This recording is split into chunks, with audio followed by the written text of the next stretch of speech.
Hey, good morning there, sweet peas. Basic Prepper Mom Myra. Going to talk about a few things this morning.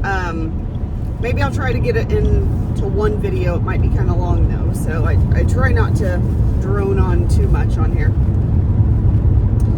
So we had an incident. Let's talk about this first. We had an incident happen Sunday, and it really made me think about things and kind of hit home pretty hard.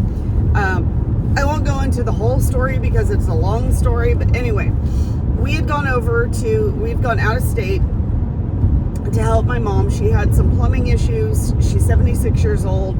Everything was backing up into her tub and her toilet and her sink. And anyway, so my husband and I drove over there. We had a free weekend. Well, free weekend, you know how that goes in life. A weekend where nothing was on calendar. Let's put it that way. So we drove over to fix it. Ended up, it was more than what we could deal with. Had to call a plumber, blah, blah. Anyway, we came back over Sunday. Now, we knew there was a winter storm coming in through the mountains because we have to go through the mountains and they get a lot of snow up there. And it was fine. My husband's like, we'll be fine. We have a big Ford F-250 extra cab, long bed, 4-wheel drive with snow tires.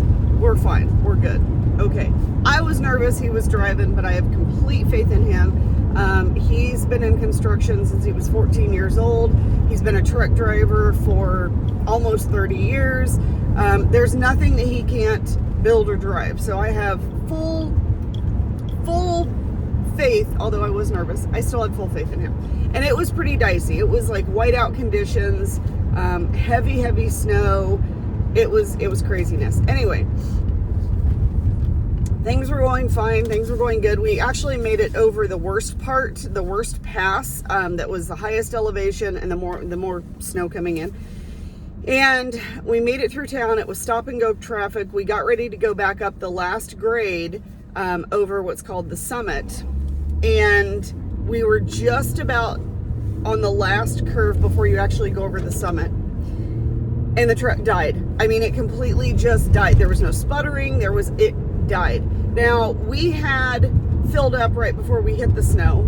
So we knew that, we had plenty of fuel just in case, because we knew it'd be slow going. Truck completely died. We were able to back it off the road. Thank goodness there was a spot that we could be. Anyway,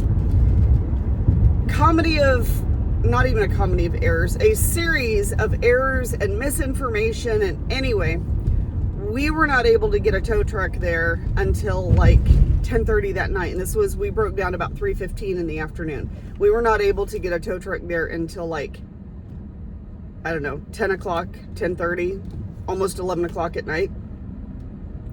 It was freezing cold. It was 19 degrees. Snow was coming down.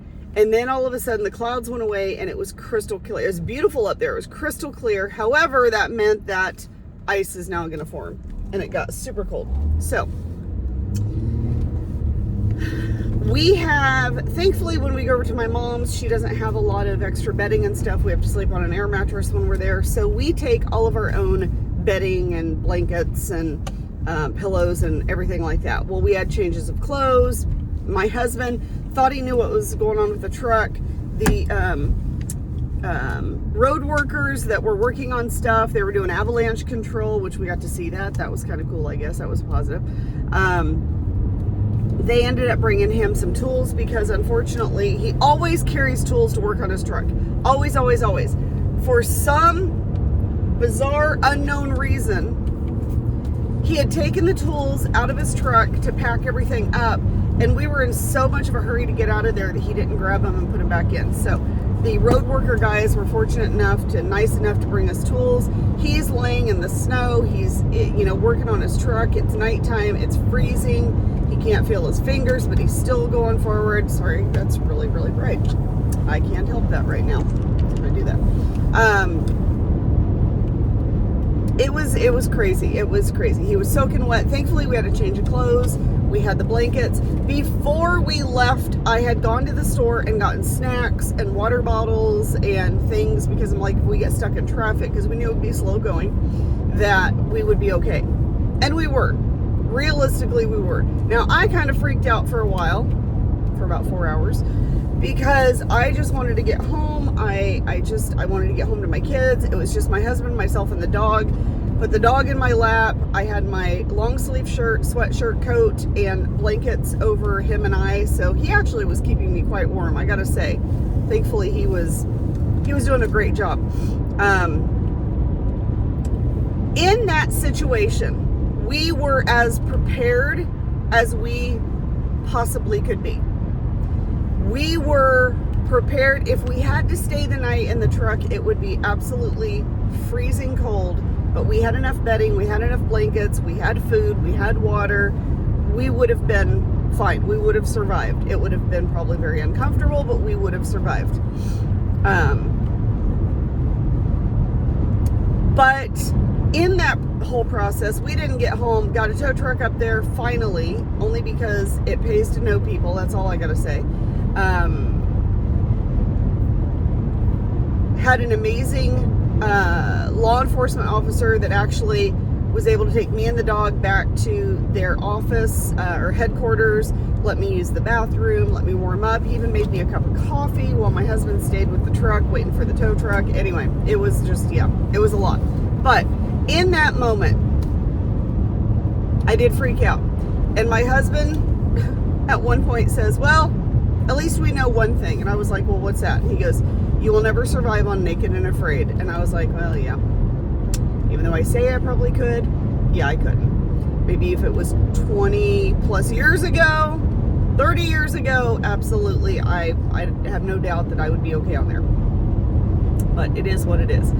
But that was one of those things that really kind of put you in that moment of, you can prepare for whatever you think you're going to prepare for. You can absolutely 100%, and you should continue to prepare, continue to stock up, continue to do what you do. But until you are in that situation, until you are in that moment, it is very difficult. Sorry, trade your lanes here. It is very difficult to know exactly how you're going to react, exactly what you need, and exactly how things are going to go. We didn't anticipate that we were going to be stuck there that long. We figured that we would be there because when we first broke down, there actually was an officer, a law enforcement officer behind us who pulled over. He's like, do you want me to call AAA? Yeah, that'd be great. We have AAA. Just call them. Okay, well, they're about an hour out. Perfect, great, wonderful. We thought we'd only be there a couple hours. That was not the case. We were there from 3:15 until about 11 o'clock that night. So even though it was a short but a long period of time. Thankfully, like I said, we had everything that we needed, or everything that we could think of. We had flashlights, we had food, we had water, we had blankets. Even the law enforcement officer that stopped, the LEO that stopped, I guess I'd made a comment to my husband because when he kind of looked in, was like, hey, you okay in there? And I was, having a meltdown at that moment. I'm like, I am so sorry. I'm just very emotional. Now, add to that I had not slept for 2 nights because when I go to my mom's, I can't sleep on the air mattress. I don't sleep well. So I didn't sleep for 2 nights. So highly emotional and very tired. But I also was very prepared. And the LEO had said to my husband, it's actually kind of nice to see people that are prepared to be up here, because he saw me like all in my blanket and everything, and my husband's like, yeah, we're actually fine, we've got tons of blankets, we have food, we have water. So he told him that we were prepared, and he said it is very rare that people come up here that are even remotely prepared for whatever the situation. He goes, so I'm pretty impressed that you guys are prepared. So even though I had thought of everything, when you go through that situation, your emotions are what you need to get a hold of. Your emotions can be your break, your make it or break it on that. And for me, I was not making it too well. I got to be honest. I was very emotional. My husband, calm, cool, and collected. He was doing fine, which is why we balance each other out. But unless you're in that moment, it is very hard to predict how you're going to react and what you will need. So how do we get over that? How do we prepare for that? How do we manage that as best as we can if we're not going through that situation? Well, the best thing to do would be just continue to stock up what you can. And play those worst case scenarios out in your head. Play those worst case scenarios of, oh my gosh, what are we going to do? Now, if we were out in the middle of nowhere, we were on a major highway, there was cars going by. They stopped traffic for a while, a couple of spin outs and to plow the roads. But we were on a major highway, so that was not really ever an issue. Sorry, that sun is super bright. But if we were out in the middle of nowhere, which we would not put ourselves in that situation in the first place in bad weather, but if for some reason we could have survived. We could have gotten through. We had things that would get us through until, for actually a few days, to be quite honest. We would be fine for a few days. And my husband has enough skills that, yeah, we'd be okay. So anyway, play out the worst case scenarios in your head and think about things that you might need that you don't have already. Even go through drills. Run your family through drills. Run yourself through drills, through paces. Sorry, that's super bright. I just put this up too. Hold on. Sorry. There. Run yourself through paces and drills and allow yourself to, I guess, it's really hard to say feel those emotions. Let yourself feel that almost panic, and then how are you going to calm yourself down? That's probably the best thing to do is run drills. Run drills with your family, run drills with yourself, run them in your head. Think about things that you might need that you don't have right now. But yeah, definitely run out. Sorry, I know I'm repeating myself right now. My brain is working so fast and I've got like other things to do or talk about. But run those drills through your mind, run those drills through your family. Talk to your family. Hey, worst case scenario, this is a situation that we're going through. What would happen? Listen to a video the other day from somebody that I follow that I very much admire. And they kind of said the same thing. They said, well, if you look at, okay, what are you preparing for? Well, I'm preparing for an EMP. I'm preparing for economic collapse. I'm preparing for grid down, which is, could be EMP. I'm preparing for a natural disaster. And they said, okay, that's great. But think about all of those things happening all at once. That's worst case scenario, right? Everything happening all at once. How are you going to react? What are you going to do? And what is your plan after that point?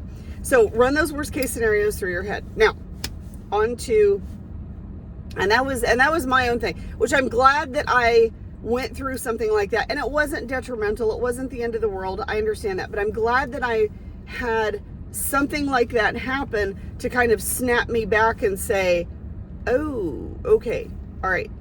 First thing I need to do in a situation like that, first thing, before any kind of preparedness, before any kind of stocking up, storing up, before any kind of get your stuff out, before anything else, I need to get my emotions in check. I need to look at, first thing, I get my emotions in check, I take a breath, I gather myself, I say, okay, now what's next? What do we do now? But that is my first preparedness, is getting my emotions in check. And I think that should be everyone's first preparedness. Get your emotions in check, take a deep breath, say, okay, this is the situation. How are we going to move forward? Okay. So that is definitely my, hold on, sorry. Having sun issues this morning. I guess it could be worse, right? Could have no sun. Anyway, next thing. My kids my two girls specifically, have had a lot of dental work done. Unfortunately, when they were younger, they had a dentist that was, and I didn't know at the time, when they were really little, had some really bad experiences with the dentist, and he was not, the quality of work was not what it should have been. Let's put it that way. I was trying to figure out how to say that, but let's just say that. So now that they're older, they've had this work that should have lasted pretty much their entire life, or most of their life. It hasn't. We're just gonna go there. Needless to say, they've had to have a lot of dental work and a lot of stuff done recently. I'm actually heading to the dentist now to get an exam. I don't like dentists. I have a huge fear of dentists. My girls do too, like severely, like they have to be put completely under when they do dental work. I'm probably going to be the same way because I just, yeah. Anyway, now is the time to get yourself to the doctor, if that's what you choose. Get yourself to the dentist and get everything taken care of. Now is the time, when it is available, when it is here, when it is the now, to get all of your health in order, because if something does happen, you want to go into that situation in the best health that you could possibly be. You don't want to have to be dealing with a tooth emergency, like, oh, you know, I have this toothache, but I'll deal with it later. And then an emergency happens. Now you're trying to deal with whatever emergency is going on and taking place, but you're also now having to deal with your own dental stuff or your own health stuff. So get yourself to the doctor, get yourself to the dentist, do everything that you need to do while you can now, because it's available. And I know stuff is expensive and things are really difficult to do and to come by, but do it now. Get yourself taken care of, get your health in order, get your medications in order, get everything that you need now, so that when and if, I say when and if, but I'm just saying that because I don't want to say when, just when, we'll say when and if something does happen, you're in a situation where you are going into that in the best possible health that you can take, or that you can have. Whew, sorry. I am extremely tired. I am still not recovered from the whole snow incident. But that's what you need to work on right now. That is actually one of the preps, getting yourself into the best health possible in case something happens, whether that's Western medicine, whether that's homeopathic stuff, whether that's dentist, whether that's whatever the situation. You need to make sure that you are getting yourself in the best possible health to be able to move forward and focus on other things other than your health.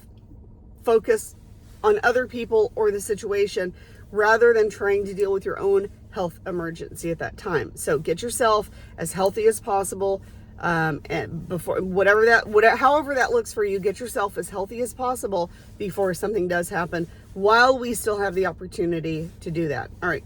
That's what I have to talk about today. I know this was kind of a long one. I apologize for that. And I apologize for kind of stammering and stumbling around in my words, but I am super tired. I am on my way to get a checkup at the dentist. I don't like the dentist, so I'm super nervous anyway, but it is what it is. All right. Once again, if you guys have any questions or comments, please feel free to reach out. I hope you guys have a wonderful, amazing day, and I will talk to you later.